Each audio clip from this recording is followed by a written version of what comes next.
Tampering steel after hardening become brittle.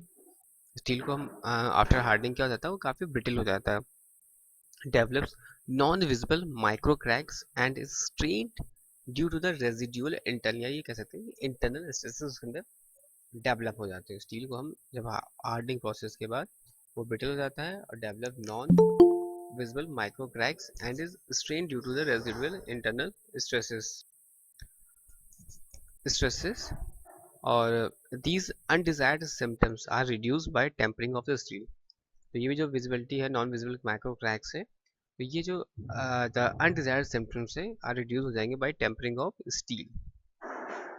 Impact करेंगे। Tempering is essential operation that has to be performed after hardening, तो यानी hardening के बाद ही हम लोग यूज करेंगे process, that is your tampering.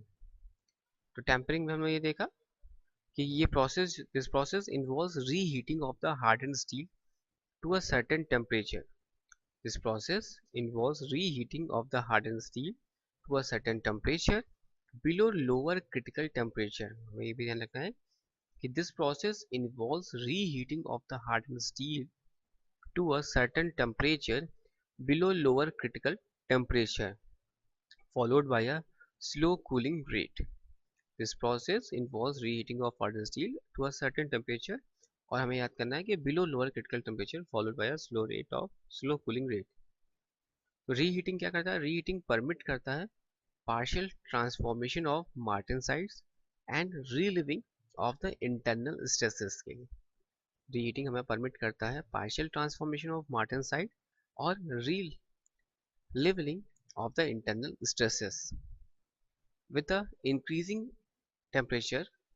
Tampering temperature, अगर हम टेम्परिंग टेम्परेचर को बढ़ा देते हैं, इंक्रीज कर देते हैं, breakdown of martensite occurs at a faster rate.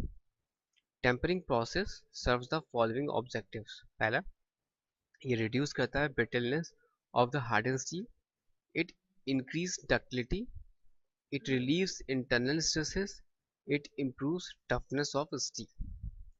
Tempering process serves the following objectives.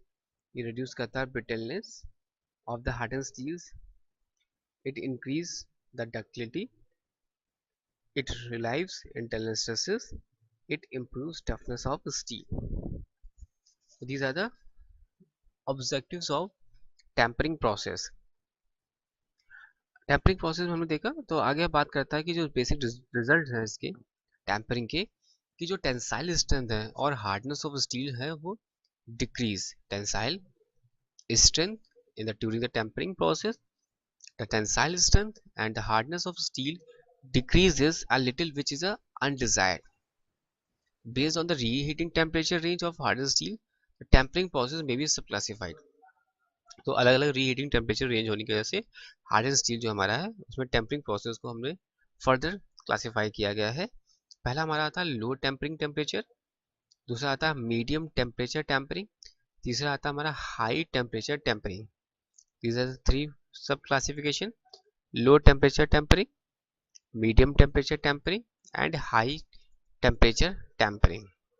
तो अगर हम बात करते हैं लो टेम्परेचर टेम्परिंग की, तो स्टील जो हीटेड होगा अबाउट 200 डिग्री सेल्सियस। आपको याद रखना है कि जब हम लोग बात कर रहे हैं लो टेम्परेचर टेम्परिंग की, तो स्टील जो होगा वो हीटेड होगा टू अबाउट 200 डिग्री सेल्सियस तक, and the process retains hard martensite.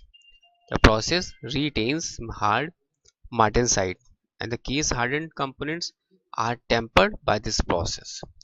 अगर हम बात करते हैं मीडियम टेम्परेचर टेम्परिंग की, यहाँ पे तीन तरह के हम लोग टेम्परिंग की बात कर रहे हैं। एक हो रहा है हमारा लो टेम्परेचर टेम्परिंग, सेकंड हमारा medium temperature tempering and the third one is the high temperature tempering. तो हम बात करते हैं मीडियम टेम्परेचर टेम्परिंग की, तो स्टील जो होगा वो हीटेड होगा बिटवीन 175 टू 275 डिग्री सेल्सियस। कितना होगा हमारा 175 टू 275 डिग्री सेल्सियस।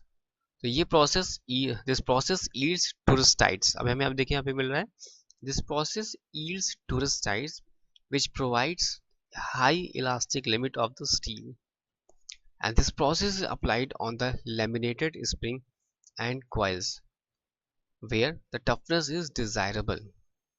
बात करते हैं हाई टेम्परेचर टेम्परिंग की, तो steel is heated between 275 to 375 degree Celsius.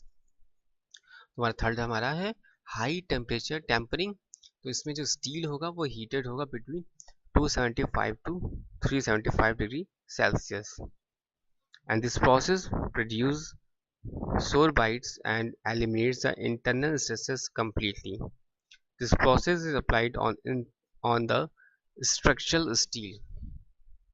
Some special tempering process are also employed on the serve specific purpose. तो इसमें लोग आता है अस टेम्परिंग भी आता है और मार टेम्परिंग भी आता है।